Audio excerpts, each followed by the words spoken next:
Hello বন্ধুরা, আর একটা নতুন ব্লগে তোমাদের সবাইকে স্বাগত। ছেলেকে স্কুলে ঢুকিয়ে দাঁড়িয়ে আছি রাস্তায়, কেননা সাইকেলটা গেছে খারাপ হয়ে, দেখতেই পাচ্ছ পুরো ঘেমে গেছে। ছেলেটাকে ঢুকিয়ে হেঁটে হেঁটে চালিয়ে চালিয়ে এসতে, তাই পুরো ঘেমে স্নান হয়ে গেছে, দেখতে পাচ্ছ বন্ধুরা।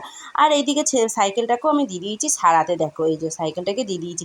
আজকে বান্ধবীরা কেউ স্কুল যায়নি, আমাকে একা একা যেতে হয়েছে, কত কষ্ট। আমি একা একা সত্যি খুব কষ্ট হয় সাইকেল চালিয়ে যেতাম, পাশে কাছে কাছে একটা বান্ধবী থাকে, দুজনে একসাথে গেলে তাড়াতাড়ি হয়ে যায়। তা ছেলেকে দিয়েই বাড়ি চলে এলাম দেখো।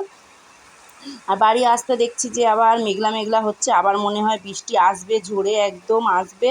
আর এইদিকে আমি দুপুরবেলা আজকে নিরামিষই খাবো, কালকে বিপত্তারিণী বার আছে, সেই জন্য আমি নিরামিষই খাবো। আলু, পটল, ঝিঙে, কয়েকটা বিনস ছিল দিয়েছি, কাঁচা লঙ্কা, আর এই গোবিন্দভোগ চাল, একটু মুগ ডাল, সঙ্গে একটু গোটা আলু সিদ্ধ দিয়েছি, দিয়ে এই ফেনা ফেনা ভাত করে আমি খাবো দুপুরবেলা। সকালবেলা একটু মিষ্টি খেয়ে চলে গেছিলাম, আর এই যে দুপুরবেলা খাবো দেখো, লঙ্কাটাকে দিয়ে আলু ভাতেটা মেখে নেবো। আর পাঁপড় ভেজে নিয়েছি, আর নিয়েছি এই যে ভাত নিয়ে নিয়েছি, ফেনা ফেনা ভাত। উফ কী ভালো লাগবে, বেশ মায়ের সাথে সবসময় মাছ মাংসটা খাওয়া হয়, মায়ের সাথে এইরকমও খেতে ইচ্ছা করে, খুব ভালোও লাগে খেতে তখন, তাই না? এই যে দুপুরবেলা খাবো এখন বসে, এই যে আমি বসে গেছি খেতে, দেখো বন্ধুরা গরম গরম ভাত, উফ কী লাগছে খেতে, একদম মারাত্মক খেতে লাগছে, কি বলবো তোমাদেরকে। সঙ্গে আছে পাঁপড় ভাজা, ভাত এক গাল আর পাঁপড় এক কামড় দিয়েই খাওয়া শেষ শুরু করছি।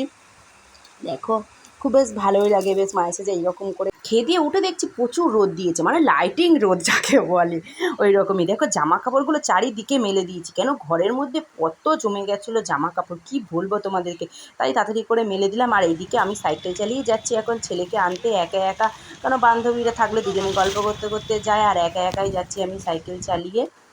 স্কুল থেকে এসে ছেলেকে খাইয়ে নিলাম, নিয়ে দেখো এই বালিশের ওয়ারগুলো কেচে রেখেছিলাম 2-3 দিন আগে, সেই ওয়ারগুলোকে লাগিয়ে নিচ্ছি। আমি তো ফাঁকিবাজি, তোমরা সবাই জানো যে বালিশের ওয়ারগুলো কাচলে আর লাগানো হয় না, এরকমই ফাঁকিবাজি আমি।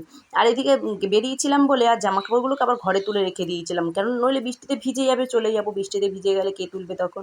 আর প্রায় হাফ শুকনো জামা কাপড়গুলো, সেগুলো কি আর ভেজানো যায়, তাই না? সেই জন্য আমি ঘরের ভেতরে মেলে দিয়ে গেছি। আর একে একে আমি সব বালিশের ওয়ারগুলোকে লাগিয়ে নেবো।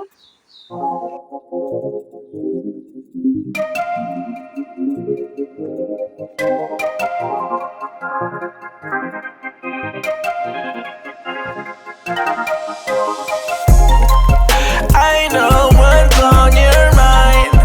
We do this all the time.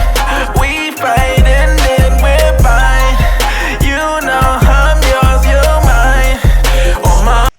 একেই তো ঘরে জামা কাপড় মেলা, আবার স্কুল দিয়ে এসে আবার এই যে কেচে দিয়েছি কত জামা কাপড় দেখো। আর এইদিকে ছেলে গেছিলো সাইকেল নিয়ে বাপের বাড়িতে, ও আগের দিন যেহেতু ছিল জুতোটা মামার বাড়িতে ফেলে এসেছিলো, তাই জুতোটা আবার আনতে গেছিলো।